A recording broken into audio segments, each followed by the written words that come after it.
साल पहले अपराध और आतंक का एक पर्याय बन चुका था। आज गोरखपुर देश और दुनिया में विकास की एक नई आभा के साथ, नई सोच के साथ न केवल गोरखपुर के प्रत्येक नागरिकों को बल्कि यहां के नौजवानों को भी एक मंच प्रदान कर रहा है और उन्हें एक नई पहचान दे रहा है। गोरखपुर महोत्सव उसी व्यवस्था का एक हिस्सा है। मुझे प्रसन्नता है कि 3 दिवसीय यह महोत्सव कला जगत से जुड़े हुए अनेक महारथियों को इस मंच पर आमंत्रित करने में सफल होता है और साथ साथ नवोदित कलाकारों को भी एक मंच प्रदान करता है। और गोरखपुर में तो गोरखपुर की जनता ने एक कलाकार को ही सांसद भी चुन करके भेजा है। अभी जिनका कुछ देर में यहां पर मंचन भी होने वाला है, रवि किशन, आज कालीबाड़ी के बाबा और रवि किशन जी के बीच में एक प्रतिस्पर्धा होनी है, दोनों के बीच में गायन का।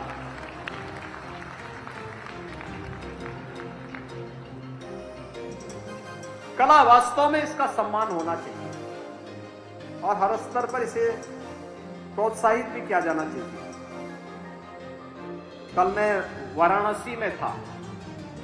प्रधानमंत्री जी ने आज दुनिया के सबसे लंबे पुरुष काशी डिब्रूगढ़ के बीच में प्रारंभ किया है। उससे जुड़े हुए यात्रियों के सम्मान के लिए कल वाराणसी में एक भजन संध्या का आयोजन किया गया था। पूरी भव्यता के साथ प्रख्यात संगीतकार शंकर महादेवन अपनी पूरी टीम के साथ कल काशी में थे और कितना सराहा गया था उस कार्यक्रम को। पूरी दुनिया भारत के संगीत के पीछे आज भाग रही है क्योंकि इसने एक मंच दी है, एक पहचान दी है। इसमें केवल मनोरंजन ही नहीं, इसके पीछे समृद्ध सांस्कृतिक धरोहर भी है, तो इसके पीछे अध्यात्म भी छुपा हुआ है। वो सब कुछ इसके पीछे है, इसके साथ जुड़ा हुआ है। समाज को और देश को जोड़ने की ताकत भी रखता है और सबको एक साथ लेकर के सबका साथ और सबके विकास की इस नई भावना को भी नई ऊंचाई देता है। आपने अभी एक पंक्ति सुनी होगी सोनू निगम जी के श्रीमुख से निकला हनुमान चालीसा का पाठ। हनुमान चालीसा तुलसीदास जी के द्वारा रचित उनकी एक सुप्रसिद्ध कृति है। हनुमान जी की वंदना किस रूप में उन्होंने की। इसको रचते समय उनके सामने अनेक संकट भी आए, चुनौतियां भी आई, लेकिन हनुमान जी की कृपा ऐसी थी, एक जगह असफल होते थे, दूसरी जगह सफल हो जाते थे। और आज ये मंत्र बन गया, पढ़ा लिखा व्यक्ति हो या अनपढ़, दोनों के लिए समान रूप से हनुमान चालीसा का गायन समान रूप से उतना ही सहज और सरल है जितना कि एक सामान्य बच्चे को जब माँ बाप के बारे में प्रारंभिक ज्ञान कराया जाता है तो आसानी से बोल लेता है।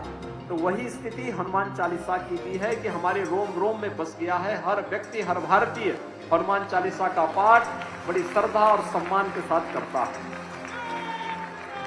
आज यहाँ पर सुप्रसिद्ध संगीतकार श्री सोनू निगम जी ने अपने स्वर से इसे एक नई ऊंचाई दी है। मैं उनको, जब भगवान श्री राम के भव्य मंदिर का निर्माण कार्य अपने अंतिम चरणों में चल रहा है, मैं इसके लिए उन्हें हृदय से धन्यवाद देता हूं कि भगवान श्री राम के परम भक्त बजरंगबली हनुमान की चालीसा को उन्होंने स्वर देकर के इसके माध्यम से न केवल अपनी संगीत को कृतार्थ किया है बल्कि बजरंगबली के प्रति अपनी आस्था को व्यक्त करते हुए करोड़ों करोड़ हनुमान भक्तों को भी एक नई दिशा उसके माध्यम से देने का कार्य किया है। मैं इसके लिए उनकी इस रचना के लिए, उनकी इस कृति के लिए हृदय से धन्यवाद देता हूं।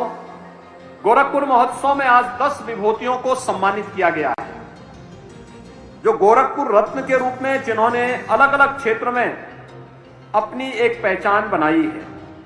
और ये 10 जिन लोगों ने अलग अलग क्षेत्र में कला के क्षेत्र में, साहित्य के क्षेत्र में, स्पोर्ट्स के क्षेत्र में, व्यापार के क्षेत्र में और गोरखपुर को